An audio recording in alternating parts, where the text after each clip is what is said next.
राहुल गांधी को 2 साल की सजा हुई तो अब संसद से उनकी सदस्यता भी जा चुकी है। बवाल पूरे देश में मचा हुआ है। कांग्रेस के नेता त्राहिमाम कर रहे हैं तो बीजेपी चुटकी ले रही है। बीजेपी देश भर में घूम घूम कर यह संदेश देने की कोशिश कर रही है कि राहुल गांधी ने जो गलत किया उसकी सजा कोर्ट से मिली है और अब कांग्रेस अपनी नाकामियों पर बीजेपी और नरेंद्र मोदी को कोस रही है। दरअसल गुजरात की कोर्ट ने राहुल गांधी को 2 साल की सजा सुनाई और सजा सुनाने के 24 घंटे के अंदर ही एक बड़ा फैसला संसद के अंदर से हुआ। संसद के अंदर यह फैसला हुआ कि राहुल गांधी की सदस्यता को लेकर जो डॉक्यूमेंट्स लोकसभा के जो कार्यालय है स्पीकर का वहां पहुंचा था और वहां से सचिव ने उस पर सुनवाई करते हुए कार्रवाई करते हुए राहुल गांधी को अयोग्य घोषित कर दिया। जैसे ही राहुल गांधी की सदस्यता गई देश के अंदर कांग्रेस में बवाल मच गया। कांग्रेस के नेताओं ने नाराजगी जाहिर की। सदन के अंदर और सदन के बाहर सड़कों पर कांग्रेस के नेता उतर गए और इस फैसले के खिलाफ प्रदर्शन करने लगे। कांग्रेस के नेताओं का कहना था कि जिस तरीके के फैसले राहुल गांधी के मामले में केंद्र की सरकार ले रही है वो कहीं ना कहीं सीधे तौर पर जो दुर्भावना से प्रेरित है वो दिख रहा है। कई ऐसे मामले आए हैं जिसमें कोर्ट से सजा मिलने के बावजूद भी हाउस के अंदर चाहे वो लोकसभा हो या राज्यों के जो विधानसभा है वहां पर कार्रवाई नहीं हुई। लेकिन बीजेपी को इतनी बेचैनी क्यों थी कि वो 1 महीना 30 दिन का इंतजार नहीं किए और बात संसद में पहुंच गई। संसद में आज बजट सत्र चल रहा था, उसकी चर्चा हो रही थी।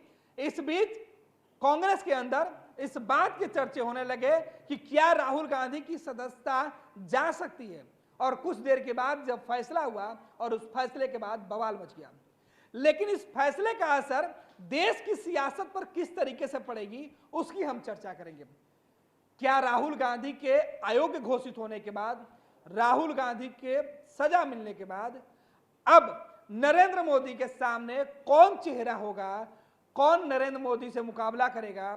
नरेंद्र मोदी के सामने विपक्षी एकता की दुहाई देने वाले तमाम राजनीतिक दल के सामने राहुल के विकल्प में कौन खड़ा होगा? हालांकि राहुल गांधी के जेल जाने से बिहार के सियासत में कई ऐसे चेहरे खास हो जाते हैं जो देश में अपनी पहचान बनाएंगे और देश की सियासत में राहुल गांधी के अयोग्य घोषित होने के बाद से ही उन चेहरों को लेकर चर्चा तेज हो गई है कि क्या अब नरेंद्र मोदी के सामने राहुल के बाद कई चेहरे सामने आएंगे। क्या उन चेहरों में राहुल गांधी जब देश भर में नरेंद्र मोदी का विरोध करते थे तो कई लोग इसलिए इनकार कर जाते थे या राहुल गांधी या कांग्रेस का साथ नहीं देते थे कि उन्हें राहुल गांधी पसंद नहीं थे। लेकिन अब कांग्रेस की तरफ से प्रियंका गांधी वाड्रा का चेहरा सामने है तो दूसरे तरफ तमाम विपक्षी मोर्चा पर एकजुटता की बात करने वाले बिहार के मुख्यमंत्री नीतीश कुमार का चेहरा अब रेस में सबसे आगे जाते हुए दिखाई दे रहा है।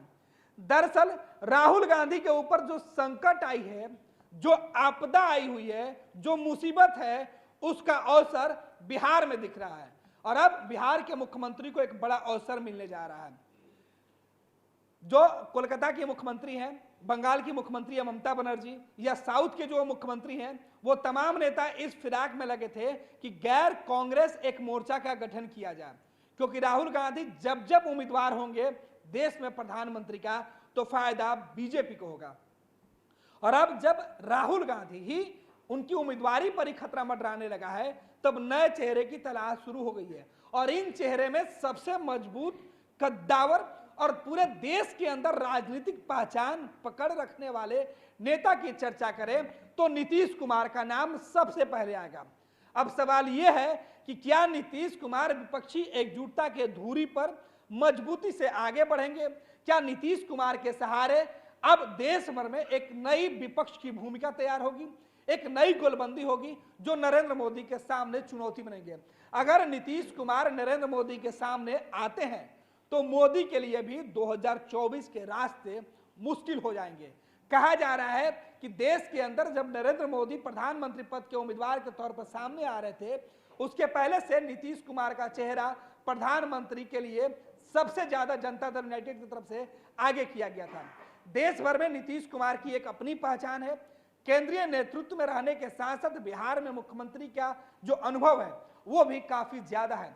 केंद्र में भी नीतीश कुमार लंबे समय तक मंत्रिमंडल में रह चुके हैं, तो केंद्र की सियासत की जानकारी, राजनीति पर अच्छी पकड़ और बिहार सहित देश भर में घूम घूम कर लोगों को किस तरीके से गोलबंद करना है, नरेंद्र मोदी के खिलाफ जब मोर्चाबंदी, किलेबंदी करने की जरूरत पड़ेगी, उसमें नीतीश कुमार किस एजेंडे के तहत आएंगे, कौन सा विजन होगा, वो देश भर में केवल नीतीश कुमार ही समझा पाएंगे।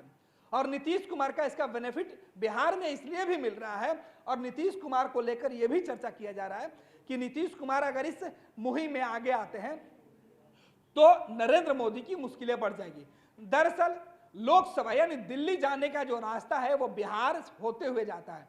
बिहार से उत्तर प्रदेश, और बिहार और उत्तर प्रदेश की लोकसभा की सीटें अगर जीत जाने वाला सदस्य या पार्टी बहुमत से सरकार बना सकती है।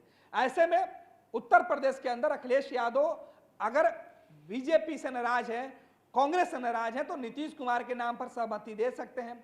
बंगाल की मुख्यमंत्री ममता बनर्जी से नीतीश कुमार के अच्छे ताल्लुकात हैं।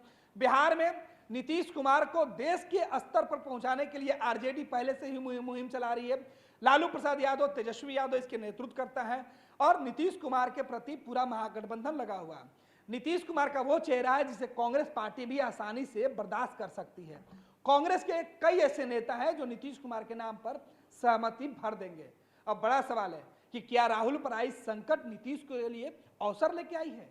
क्या राहुल गांधी के ऊपर जो मुसीबत आई है सदस्यता जाने के बाद चुनाव लड़ने पर, अगर सजा हो जाता है 30 दिन के बाद, हालांकि जो सजा हुई है उस पर हाईकोर्ट ने 30 दिन का जो वक्त है कोर्ट के द्वारा दिया गया कि आप हाईकोर्ट में अपील कर सकते हैं।